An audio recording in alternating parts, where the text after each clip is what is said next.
കല്ലേക്കാട് വ്യാസവിദ്യാപീഠത്തിലെ വിദ്യാർത്ഥിയുടെ ആത്മഹത്യക്കിടയാക്കിയ സംഭവത്തിൽ പ്രതികളെ മാനേജ്മെന്റ് സംരക്ഷിക്കുകയാണെന്ന് ആരോപിച്ച് വിദ്യാലയത്തിലേക്ക് SFI മാർച്ച്. സംഘർഷം പോലീസ് ജലപീരങ്കി ഉപയോഗിച്ചു.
കഴിഞ്ഞ ദിവസമാണ് വ്യാസവിദ്യാപീഠത്തിലെ +1 വിദ്യാർത്ഥി രുദ്ര രാജേഷിനെ ഹോസ്റ്റൽ മുറിയിൽ മരിച്ച നിലയിൽ കണ്ടെത്തിയത്.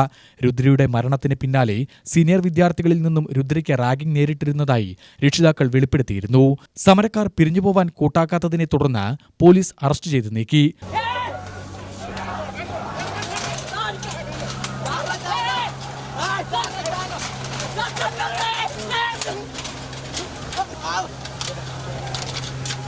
മാർച്ചിന്റെ ഭാഗമായി വിദ്യാലയത്തിന് പോലീസ് കനത്ത സുരക്ഷയൊരുക്കിയിരുന്നു. വിദ്യാലയത്തിലേക്ക് തള്ളിക്കയറാൻ പ്രവർത്തകർ ശ്രമിച്ചെങ്കിലും പോലീസ് ബാരിക്കേഡ് വെച്ചും വടം കെട്ടിയും തടഞ്ഞു. മാർച്ച് SFI ജില്ലാ സെക്രട്ടറി വിപിൻ ഉദ്ഘാടനം ചെയ്തു.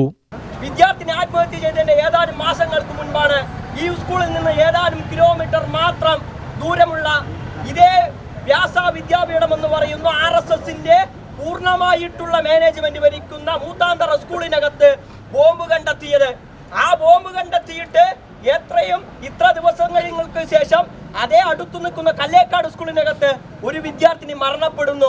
ഇതുകൊണ്ട് ഇവിടെയുള്ള മാധ്യമങ്ങളും ഇവിടുത്തെ ജനങ്ങളും അതുപോലെ തന്നെ ഈ സ്കൂളിനകത്ത് പഠിച്ചുകൊണ്ടിരിക്കുന്ന വിദ്യാർത്ഥികൾ മനസ്സിലാക്കേണ്ടത് വ്യാസ വിദ്യാപീഠം എന്ന് പറയുന്നത് അല്ലെങ്കിൽ RSS പഠിക്കുന്ന ഈ സ്കൂളിനകത്ത് നിങ്ങൾ ദയവ് ചെയ്ത് ഒരു വിദ്യാർത്ഥിനികളെയും ചേർക്കാൻ വേണ്ടി പാടില്ല.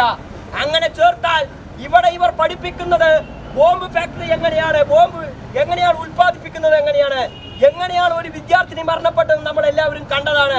ഞങ്ങൾ ഇവിടെ സമരം പ്രഖ്യാപിച്ചത് വളരെ സമാധാനപരമായിട്ടാണ്. സമാധാനപരമായി എന്ന് പറയുമ്പോൾ ഈ ഗേറ്റിൽ വെച്ച് സമരം അവസാനിപ്പിക്കണമെന്നാണ് ഞങ്ങൾ തീരുമാനിച്ചത്.